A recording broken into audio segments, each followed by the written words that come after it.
Unemployed and Afraid acknowledges the traditional owners of the land we have recorded this episode on and of the land where you, the listener, are tuning in from. We would like to pay our respects to elders past, present, and extend our respect to any First Nations, Aboriginal, and Torres Strait Islander people joining us today, acknowledging that this always was and always will be Aboriginal land.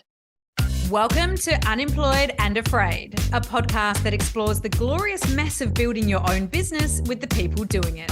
I'm your host and fellow business builder, Kim Curtin. Thank you for being here.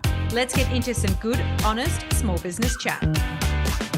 Hello there, and thank you for choosing the Unemployed and Afraid podcast for your business building inspo, which is 100% what we're here for. We are also here for diversity of business stories. If you've been listening for a while, you already know this, but when I started this pod, it was because, well, frankly, I was looking for a little more than the stories that seemed to dominate the pods I was going to for inspiration at the time. I'm talking about the very aspirational big business names and stories, the ones whose products and services are household names and whose headlines include things like how this business owner sold out in 2 hours, or hear the story of the small business that made 7 figures in the first 3 months. Like, very clickable content, a little less relatable, but I think you get my feels. And while I'm all here for the big aspirational stuff, as that's 100% where we're all heading, and we have to see it to believe it if we're not there already. But without some nuance and diversity in our business stories, and without scratching a little deeper into the detail, the inspiration doesn't serve us as well as it can. It doesn't, I guess, help us find the courage to build the big thing. There are just so many hurdles and smaller successes along the way that we have to work through as individuals building these businesses, and feeling seen through those moments, knowing that what we experience is normal and all part of the process is, in my opinion, the way that more of us will get to the big dreams we aspire to. Now, big dreams alongside focused attention, patience, celebrating success, and putting in the hard work is 100% what my guest today is all about. Ange Dion, director of Ange Dion Consulting, is here for sharing the real feels and innately gets that a rising tide lifts all boats. In the sharing of her insightful story, you'll hear about having to start over after being forced out of something you love, about when your side hustle transition plan goes quite awry, starting without a plan, getting comfortable with making ends meet through extra work while you build, such an important one, setting up your own special milestone marker initiatives, and responding to the opportunities your business and its clients present to you along the way. This business building gig ain't easy, but geez, it's worth it. And we are here to help us all thrive through it. Let's get into the chat. I'm here with the vibrant Ange Dion, director of Ange Dion Consulting, queen of safety and networking, wedding MC, mentor, and trainer. She self-describes as a jack of all trades, master of none. But I'd argue that she's an absolute master of following her instinct into a profession as a thought leader and keynote speaker. You can find her sharing her thoughts on safety in construction, mental health, mindset, leadership, and personal development in many a forum, bringing her passion, warmth, energy, and enthusiasm everywhere she goes. With over 17 years of experience training in public speaking and corporate roles, she's comfortable on the stage and in exploring her niche of WH&S and expanding her positive impact well beyond. It's a business developed on the side before being thrust into full-time business building mode. We cannot wait to hear your story, Ange. Welcome to Unemployed and Afraid. Good morning, Kim. Thank you very much for having me. It is my pleasure. You are vibrant in every way, shape, or form. Here on the screen with me in a beautiful pink behind you, a beautiful pink brooch, and beautiful energy. So it is great to have you here. To kick us off, can I ask you, how would your best friend describe you? Just a phone call away. Always here when I'm needed. That's how my best friend would describe me. Oh, that's nice. So you're the person that people call when they need someone to talk to, hey? Absolutely. I'd like to think so, yes. So take me all the way back, Ange. So before you were building your own business, who were you? Well, I was a little Greek girl from the suburbs, one that was taught to work very hard and be very independent. I was a massage therapist looking to transition to another career, but I had no idea what I was going to be doing. I was running my own business whilst working part-time originally. Then I went into full-time employment as a massage therapist, and then the shoulders gave out. So I then had to go and find something else to do, which was, it's really hard when you love doing something and then you've got to give it up. So at that point in time, I embarked on a journey working with an air conditioning company who thought I was quite strong and organized to go into a different role from what I was employed to do. And that introduced me to the world of safety. Although at the time I was like, what's this? What's safety? What do you do in this area? The director said, I'm going to train you. So that was immediately, oh, yes, thanks. If someone's paying for me to study, I'll do it. And I spent 13 years with this company before I stepped out on my own. So I was just a young lady looking with some big dreams, looking to do something better for myself. The massage therapy part is very timely that you just shared that. So this week I was talking to my parents about where I'm at in my business building cycle and laughed that I'm about to embark on, this is business 6 for me, 6. And then mum said, no, that's 7. Remember when you were a massage therapist? And I was like, oh, Wow. yeah, right. I was trained as a remedial massage therapist, fresh out of school, and worked doing that from a small room that I hired in a health shop back in Adelaide. And yeah, it's a very powerful offering and a very powerful medium to connect and support people like that. So I can understand it would have been really hard to be forced to step away from that if you loved it. Well, as you can appreciate, it's all about connection in massage. You connect with your clients, connect with friends. They become your friends. They become your family because they see you regularly. And then when I walked away from that career, there was disconnect because I went into no human contact, office space, no people contact interaction. And I'm a people's person. So you can appreciate from touch to no touch and not touching people, which was more important. Please don't touch. You're not allowed to touch people when you're working in an office. And then, of course, we found out that when I did go into this opportunity to become the office person, I wasn't allowed to massage neck and shoulders because it was could have been classified as sexual harassment. I was like, but that's something I do every day. I've done this for 19 years. It was retraining everything I knew and thought of. Well, I wish I worked in the office with you because that would have been glorious. Back to the Ange who had been there, fallen into that world of safety for 13 years. So when did working for yourself start to become a desire? I ran around 7 offices, pretty much Australia-wide, and I was like, I'm running somebody else's business, and at some point, I don't want to be running around for somebody else. I want to do my own thing. And I kept on thinking of how am I going to get this started? How am I going to do this? Because I had no idea. I didn't know what it looked like. And then sometimes you want to be self-employed, but you don't know what the future holds, and you never know. And I can tell you, years in business, you never know what tomorrow brings or what the day looks like. No, my 2 days are never the same. So I thought maybe I'll start a side hustle working with the little trades. I was actually working 4 days a week by this stage. I've come back to working in the company 4 days a week as a part-timer. And the 5th day was to study because I was studying master coaching and NLP. So I wanted to finish my studies. So my 5th day was pretty much my study day. And that 5th day I found people were ringing me. It was like, can you do this for me? Can you help me with some documents? I need to talk to you about some safety stuff. Can you come and help me? So slowly my little portfolio on the sideline was building up. And then I said to the director, I'm happy to do this for the next couple of years. However, let's talk about a grand plan. And my idea of a grand plan was to give him 2 more years at part-time so I can fund my study journey. But his idea was, no, we're going to terminate this relationship.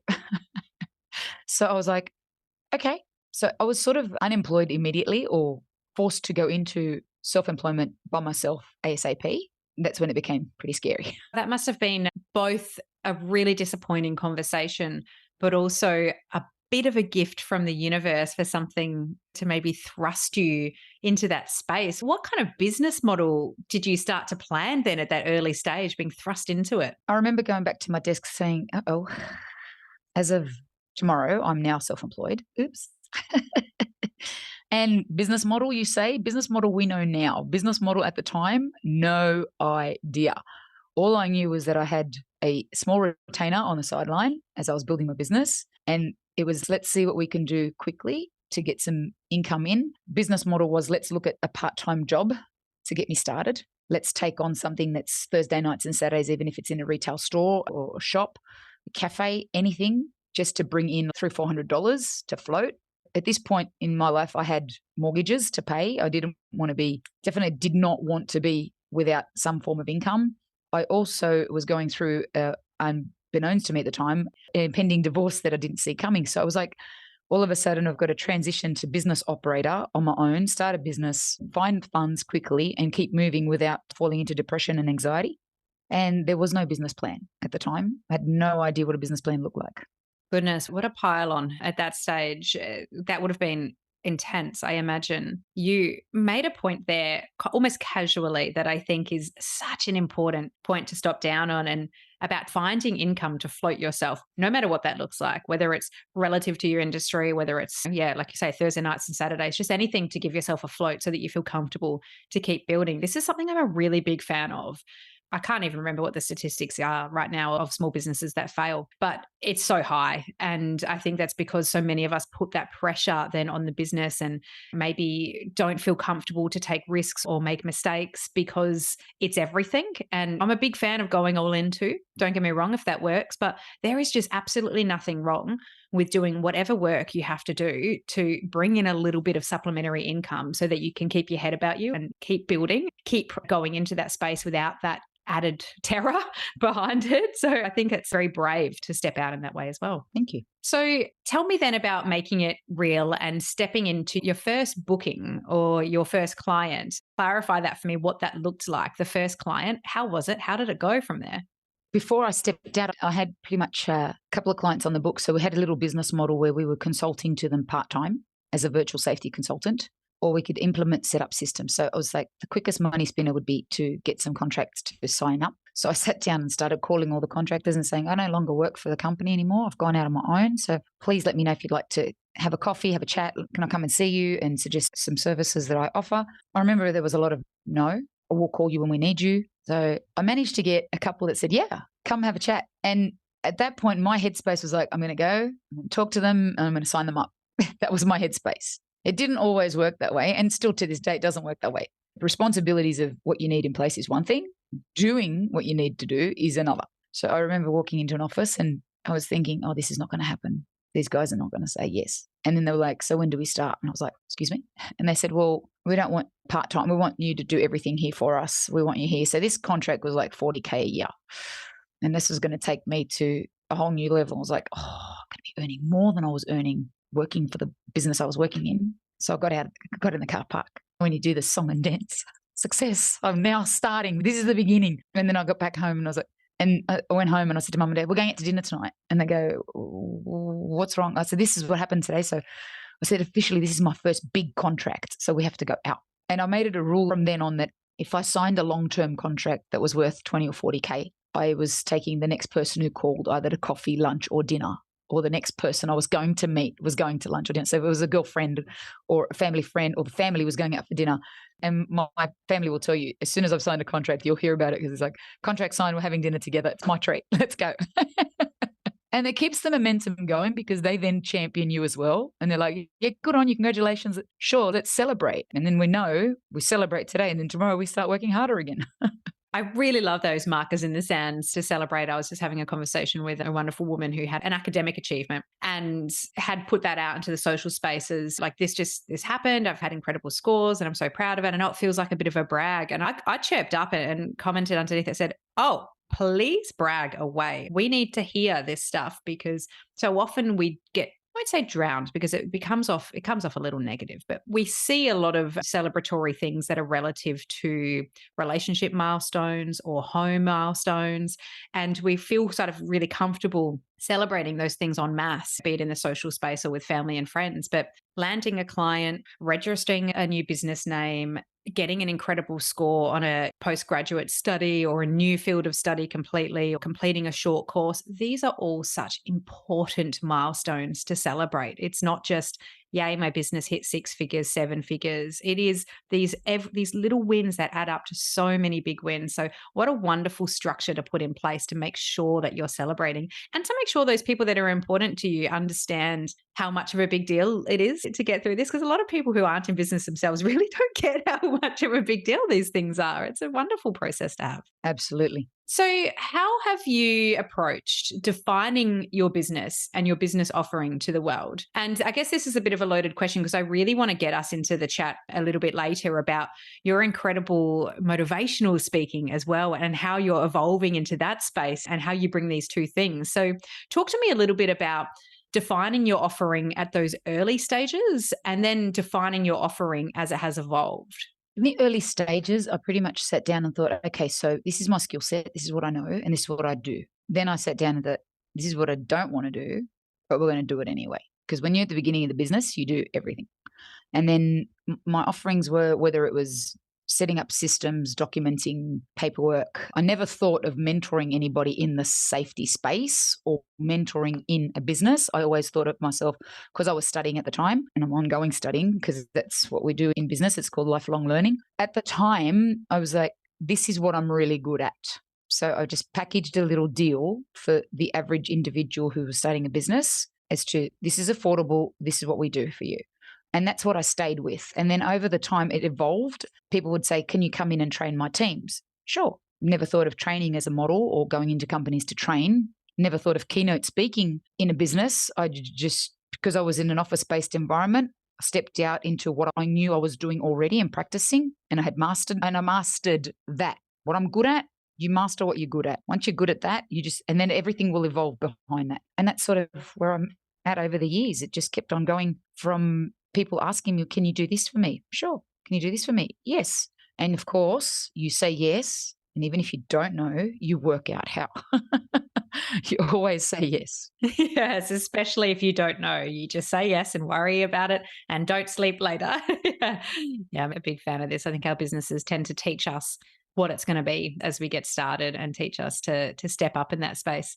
How did it feel to land on stage for your first keynote? Do you remember that one? I'm an MC in the Greek community. So my 17, 18, 20, maybe 20 years, I've been doing weddings, Greek weddings. So everybody knows me as the Greek MC or a singer because I sing in the Greek community. So having a microphone and stage doesn't scare me. However, speaking about a structured topic for half an hour. So when I was asked to speak, my first time I was like, you want me to speak? Speak about what? What do you want me to speak about? They said, you can speak about anything. You just bring yourself to the stage and tell us this story. And I was like, okay. And I remember I was so nervous, not because I was going on stage, but because it was like, they're going to like me. Are they going to like me? At the end of the speech, it was like, the keynote, I was like, great, this is what I want to do. I want to be up here more.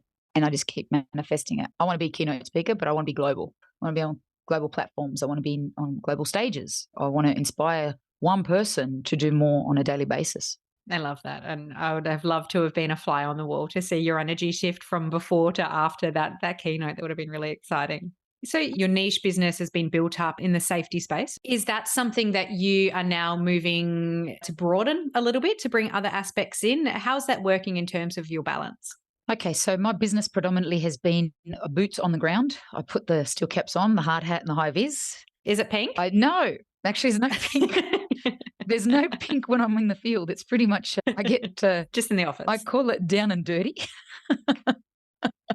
Because I've spent quite a lot of my time underground in construction. Most of my teams work in building sites, or we're building apartments or we're building tunnels. So I've been working with small teams working on their safety systems in the field themselves. So I've been out on site and it's always, oh, Ange is here. When I first started, it was a very male orientated environment and heavily dominated by males. Now we're shifting and we're having more people in and we're getting women in the trade, and it's fantastic to see more of us out there. But my business was never speaking. And at the beginning, it was never about speaking. However, the laws have shifted and have shifted me into a more empowering role where I can empower business operators and their staff as to what they need. So whether it's going into a business to talk about the legislation, what it looks like if there's an accident in the business, those speaking opportunities have come from my being on the ground, wearing the boots and running around.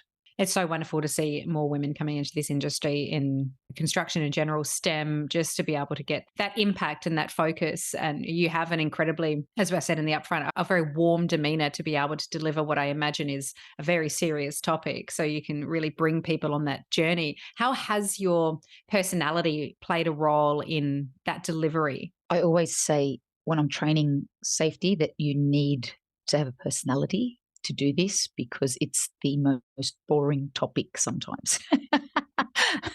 I love inspiring people and I love talking about mental health in construction, what it looks like, how we can help people overcome their issues, their battles, their hurdles, and whatever is going on in their headspace or in their life at the time. And bringing that to the forefront with personality is tough. So my personality is always present wherever I'm speaking. You need it. You need to be you. I always have a very big admiration for people who hit the stage, for people who offer motivational, any kind of public speaking.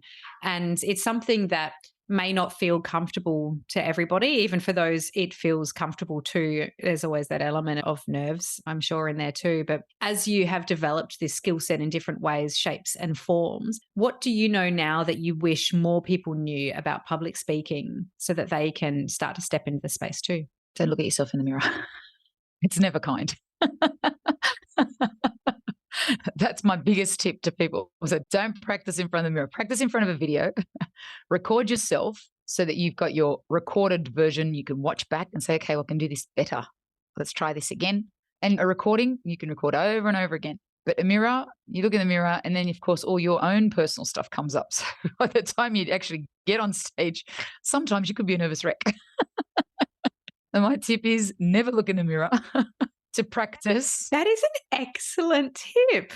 Well, I used to do it for years and I was like, no, but the recording is much better because you can record it, you look at it backward and think, okay, I've done this better. I can do this better. Or I can change this, what I've said here to this. Once it's recorded, you can always amend it, update it, and practice to become perfect or near perfect before you get out on stage. That's a really excellent tip because sometimes when I jump onto these calls, a little behind the scenes for you. When I jump into these calls, we sort of set up with the video so that I can test everything. And then before I start my conversations with my amazing guests, with you, I did this before you and I jumped on together. I just go through and I reread my intro to make sure that I can deliver it so that I can best represent you. It's an important thing. And even that very small thing, I can see myself. I'm trying to ignore it, but you just sort of catch a glimpse of yourself. You're like, oh, you dickhead. Or you see something about your face and you're like, ah, it's Jim face. So I can absolutely resonate with why you shouldn't look at yourself as you are delivering something or learning to deliver something, but to just do it and feel it in your body. I can kind of imagine that sort of really just feeling the energy of what you're saying as opposed to immediately judging how it looks before it's come out. That is just a really practical tip that I hadn't considered before. So thank you for sharing that. My pleasure. So how do you then prepare for a talk best? If someone brings you a brief and they bring you, this is kind of what we're thinking for you to talk about, where do you get started with preparing? I ask them what would they like to hear. I ask them for the audience whom I'm speaking in front of, predominantly what's their pain points, what's going on, especially if it's in the business. I need to know where their struggles or hurdles are so that we can factor the talk around whatever they need to be discussed or addressed, subtly, of course. And then I start putting pen to paper or slides presentation. And mind you, that presentation could take forever to put together because it's never perfect. So we write. And then what we do is I will record my presentation so I can watch it back and make amendments. And then on the day, I get in early so I can get a feel of the room, get my energy levels. I'll work on my energy, presentation energy. My appearance is always a little bit of pink or a little bit of bling. You present how you feel. So I feel fantastic before I get on stage, no matter what's going on in my world. That's the standard that I present at. I focus on my mental health the night before, the day of the morning. So I'm presenting at 100% capacity. Breathing exercises, focus on, doesn't matter if they don't like you, one person will like you, one person will, and it's always the power of one. You can always inspire one person or one person will resonate with something that you're talking about. Any more than one is a bonus. Brilliant advice. What sort of breathing exercises do you do out of interest? I was taught years ago when I started doing some singing, I had a couple of singing lessons and I was taught to do some diaphragm work. So I use that, a different ball game to singing as opposed to speaking, but it's still on stage. Just get my breathing practices. I'm calming myself down. I think I look around the room and I get excited and I don't want my excitement to overshadow my talk. So I've got to ground myself, make sure I'm in the room present with everybody else there, not go off into tangent, because when you start speaking on stage, you've got to remain structured, focused, and on topic. Oh, I love it. I'm learning a lot from you. I think the breathing exercise is such an important one. I always really struggle with my neck gives me away when I'm nervous. And if I'm speaking in front of people, I get that red rash that comes up and it kind of comes from your neck and just straight up. And so I'm like, all right, I'm going to have to present solely internal necks for the foreseeable future. But you do what you have to do to get through it. Yeah, I totally get that.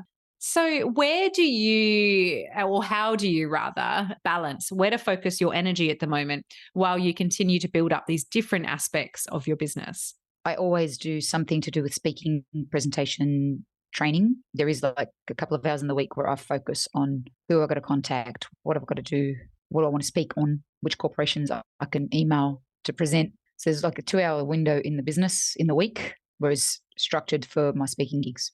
I want to be, like I said, I want to be global. I want to be a global speaker. And you manifest what you focus on. And I've been focusing intently on that. I love that. And I love to have a global ambition. I think that is brilliant. So where do you hope to see your business grow to in the long term? What's the Ange of 5-10 years from now doing? She's known as the Greek version of Oprah Winfrey. I love that. I'm a strong character. I've got a big personality. I bring personality to the stage. I bring the bling too. A lot of people tell me, you sparkle. And I'm like, well, yeah, you too can sparkle. It's just a matter of dusting yourself off and picking yourself up and hanging out with the right people to get to where you need to get to. And we look to inspire and dominate the stage. I think it's really inspiring to hear how from that moment where you had been in that career for 13 years and were hoping to very softly kind of enter into the world of working for yourself with that support of your employer. Like I said, that was a bit of a fork in the road moment where it was either it was going to be a smooth sailing or it was going to be a crash course. And I think where you have grown from and how quickly you've grown from that is insanely inspiring. And as I said before we kicked off, sharing your story with the listener in that way is a real gift to give just a little bit of insight into how a business like yours is grown and the challenges that you face along the way. So the last question I always like to end with is, how can the listener and I support you to grow from here? I'm one of these people that believe in the giver's gain, where I give, and if it comes back to me, then it's a bonus or it'll come back eventually. I suppose if this resonates with anybody or there's a director listening that would like me to step into their business and have a chat or have a conversation, I'm always up to having conversations and see where it goes from here. If there's an international organization that would love to connect with me, I'm looking forward to it. I'd love to speak to some global organizations. I have presented in Manpower in Malaysia. I was actually presenting to their directors. I was on holidays at the time and one of my friends introduced me to the team and I went in there, and I still to this day have people from Malaysia send me messages saying, I remember when you first came here and spoke to us. It was on the 7 Habits of Highly Successful People. It was a crash course in an hour. And I remember looking around the room and everybody was sitting there frantically writing. So you never know whose world you can change in an hour. So if there's somebody out there that resonates with my talk and would like to get in contact, please do. I'm going to have the links to your website, your LinkedIn in the show notes so that the listener can go and find their way through to you and learn a little bit more about your work. Ange, thank you so much for spending this time with me today and for sharing your story. Thank you, Kim. Appreciate the opportunity. One quick thing, if you're hearing this, you've listened all the way through. Hopefully that means you really like this podcast because it's pretty generous to give up 40 odd minutes of your time for it. If that is the case, please leave the show a star rating and a review. It helps me reach so many more people who might also listen all the way through and get some benefit and some support out of it. Not to mention, it puts a real spring in my step to read them. Thank you for listening to Unemployed and Afraid, the podcast for small business builders with your host, me, Kim Curtin. If you love it, you can say thanks with a star rating and a review. And of course, join the community on Instagram, TikTok, Facebook, and LinkedIn. Find us at Unemployed and Afraid wherever you're hanging out, and I'll see you there.